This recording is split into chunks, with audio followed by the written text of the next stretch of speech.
Back here on CBS Sports HQ, we're taking a look at the current NFL playoff picture. The 1 seed in the AFC belongs to Indiana Jones and the Colts. In the NFC, it is the Packers. By the way, the Chiefs, kind of hard to believe because it feels like things are clicking. They're on the outside looking in. But hey, let's get back to the Colts, shall we? Because Pete Prisco finally said it. He said, quote, "The Colts are for real," end quote. And he is standing on business with that comment. They're number one in Pete Prisco's power rankings, averaging just over 33 points a game. And now, of course, the Shane Steichen Coach of the Year conversations are starting to swirl around as well. So our research team here at CBS Sports put together 5 reasons that the Colts are legit Super Bowl contenders as we are going into Week 8. So the offense, we mentioned the points per game. Is it the best one? Indiana Jones, this resurgence that we've seen from Daniel Jones. Also the rushing game with Jonathan Taylor, Tyler Warren, and then, of course, Shane Steichen and what he has been able to do. So we are back here on set. We're going to go through each of these 5 and get y'all's take on it because I want to start with the offense. As you noted, Pete, 232 points in 7 games. So that's something that the Peyton Manning-led Colts were not able to do, but somehow with Indiana Jones, they're sure doing it. So is this the best offense in the country right now? Johnny Unitas did it in 1964, I think, and I was 4 years old, so I didn't cover him, so don't ask that question. Look, is it the best offense in the last century? No, that's ridiculous. I mean, is this offense better than Peyton Manning, some of those Peyton Manning-led offenses? No. But they are rolling up big numbers, and they're impressive. I love what they're doing. And it all starts with the offensive line. They have one of the best offensive lines in the league. They made changes on that offensive line. They let 2 players leave. Kelly and Freeze went to Minnesota. They bring in Bortolini and Conclaves. They're better. They're better right now than they've been. They're opening up huge holes for Jonathan Taylor. They're protecting Daniel Jones. And Shane Steichen does a great job of calling plays and making it easy on his quarterback. Daniel Jones is feasting in this offense because of Shane Steichen, the offensive line, and the running game. It's perfect. It's a perfect balance on offense. You talked about the running game with Jonathan Taylor, who leads the NFL in touchdowns with 11. I think the next closest guy is 8 behind him. Rushing, too. Yeah, exactly. But Daniel Jones, a.k.a. Indiana Jones, the way he's been so surgical with the football and spreading it around, and that's the issue, Pete. It's hard for you to pinpoint who's getting the football because he's going through his progressions, and the open guy, that's who's getting the football. Like, one day it's Pittman, right? One day it's Downs. He's actually hurt right now. And Tyler Warren, that connection is starting to grow and come to fruition as well. So I really love what Shane Steichen has done. He is so masterful. And I know we saw it at the bottom, the mad scientist. He is a mad scientist for how inventive he is, creating plays and getting guys open. We talked about this yesterday, Pete. He's so inventive. He put Michael Pittman, their receiver, at the tight end position in the backfield, right? Easy catch, a bootleg, get him to the flat, touchdown, right? Jonathan Taylor, he's a fast running back. Put him out at receiver, motion him in, give it to him on a speed sweep. Usually those goes to receivers, but that shows you the inventiveness, and he knows how to out-leverage the defense. So this offense is cooking. To your point, you see the numbers, right? One of the most explosive offenses the first 7 weeks in NFL history. But this is why we can't get caught up in numbers. I mean, really, if you look at some of those Colts teams and you looked at it and you said, okay, Peyton Manning, much better than Daniel Jones. Edgerrin James and Jonathan Taylor, I mean, that's close. But, I was about to say. But Edgerrin James is a Hall of Famer. Jonathan Taylor. He's on that trajectory, though. He is, but he's got to work to get there. Marvin Harrison and Reggie Wayne, come on. It's not even close. And then you get Dallas Clark.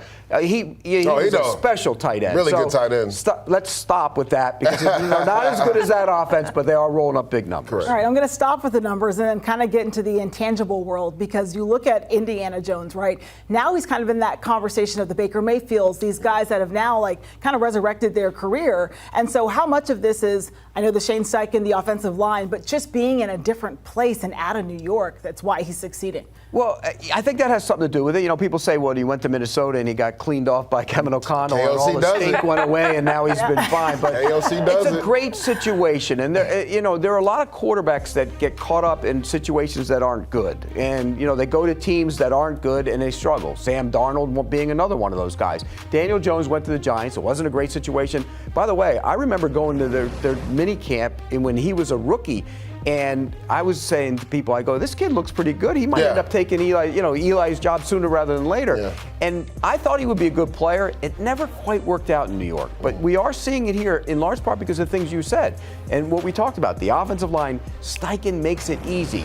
And again, The schedule hasn't been brutal. I want to see this team go outside in a cold weather game against a really good defense and see what they do, because they haven't really faced a really good defense yet. Even the Chargers. I was about to say, week, going into that game, the Chargers had only given up 250 pass yards to one quarterback. But in the last couple of weeks, they haven't been very good. And the offense hasn't been as good as it was. But going back to what you said, because I'm so glad you brought this up. I played in New York, guys. And I know how tough it is to be the quarterback of a New York franchise. And that's why so many guys have struggled. You brought up Sam Darnold. He was another guy, right? The Jets drafted him in the top 5. Didn't work out there, goes to Carolina. Gets with Kevin O'Connell, turns his career around, and is still playing at a high level. Daniel Jones, in that 2022 season, this is kind of like the guy that we're seeing right now. But I feel like he's taking another step. He goes to Kevin O'Connell, like you said, maybe he does wipe the stink off him. And honestly, throughout the offseason, I know Minnesota wanted to sign him back, and I thought that would be smart for him, just to get another year under Kevin O'Connell. Even if he wasn't the starter, he probably was going to start at the beginning of the year, and J.J. McCarthy was probably going to sublet him later on. But he goes to Indiana, and I was like, I don't know if that's a smart idea. You dealt with a lot when you were in New York. Sometimes you just need to sit behind and go to a new system, go to Kevin O'Connell. He's a quarterback whisperer. But ultimately, he made the right decision, because Shane Steichen has done it as well. When you talk about guys that have been able to get the best out of their quarterback, he did it with Jalen Hurts with the Philadelphia Eagles.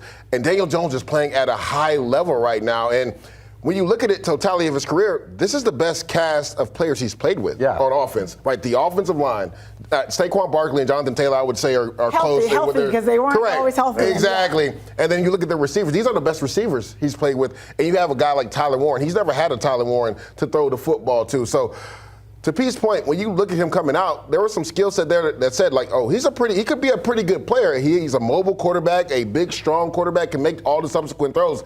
It just never materialized with New York. But I think his surrounding is significantly better, and also his play caller is out of his mind, the way he's dialing things up right now. He's never going to be a win because of quarterback. He's going to be a win with quarterback, and that's fine. I mean, because you have a lot of those guys in this league, but you have to have everything go right around him. He's not carrying a team. I'm just, the way he's playing right now, I don't know, Pete. He's not carrying a team. Alicia, you mentioned the supporting cast. We want to get to some of those guys, of course, starting with Jonathan Taylor, because he's playing like an MVP candidate right now. How much is the fact that they have the ability to run the ball making them a Super Bowl contender? It's massive, right? It opens everything up on this offense. And Jonathan Taylor, you talked about him being in the MVP category. We know it's tough for running backs to win that. It's a quarterback award, but he's definitely got to be the forefront of the Offensive Player of the Year category from the way he's playing. Not just running the football. I talked about him getting a speed sweep last week, but he catches the ball extremely well out of the backfield. So he's an easy outlet for a quarterback like Daniel Jones. You can just dump it off to him,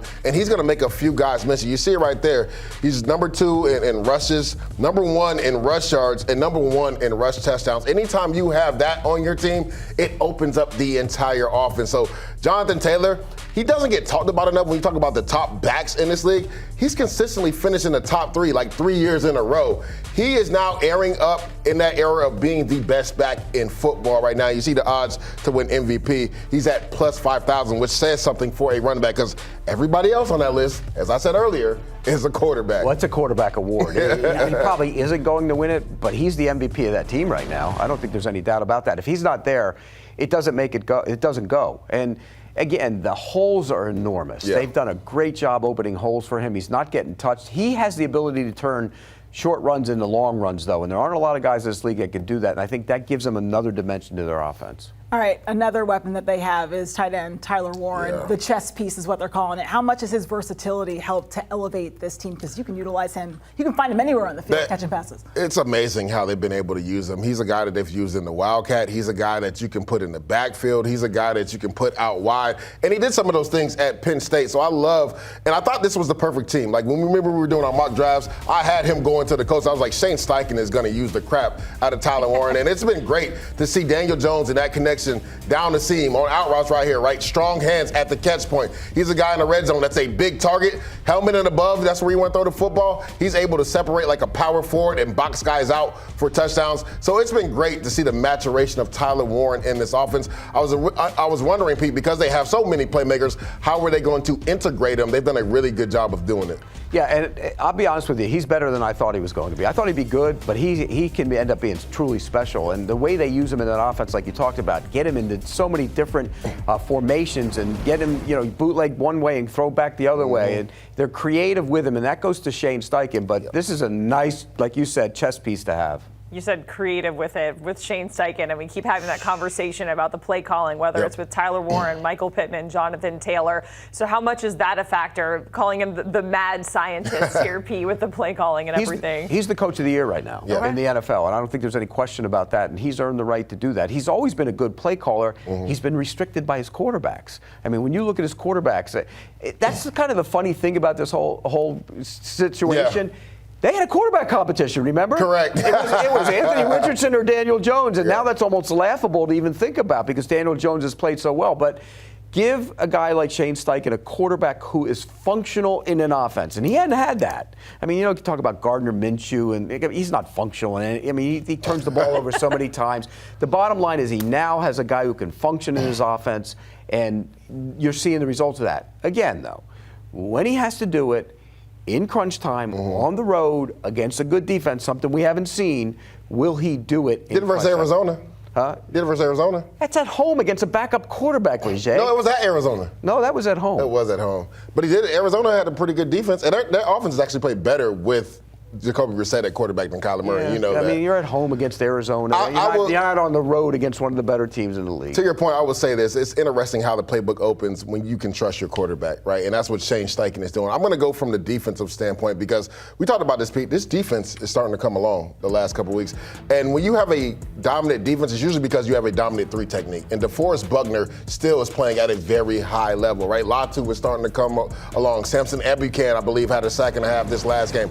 They're starting to come at you in bunches. Kwity Paye had 2 sacks a few weeks ago. There's that man right there, DeForest Buckner. Defo is what we call him. He is a tough out for an offensive line. Kenny Moore is healthy again, taking the football away. Now, they have had some issues in the secondary because of injuries, right? Travarius Ward, a fluke accident pregame where he runs into his own teammate, is concussed, is now on IR. But they'll get him back, Pete. So I think this defense is only going to get better, which makes them true contenders. We talked about the offense, but I think the trajectory is pointing up for this defense as they get some of those guys back in the secondary. When you play with a lead, which they have, it's easy to turn your pass rushers loose. You can cut them loose. A different style of defense, and that helps. Kind of reminds you of the Peyton Manning Colts back in the day, right, where Robert Mathis and Freeney, they played with that lead. They don't have a Robert Mathis or a Freeney, by the way. They come at you in bunches, though. They don't have a Robert Mathis or a Freeney.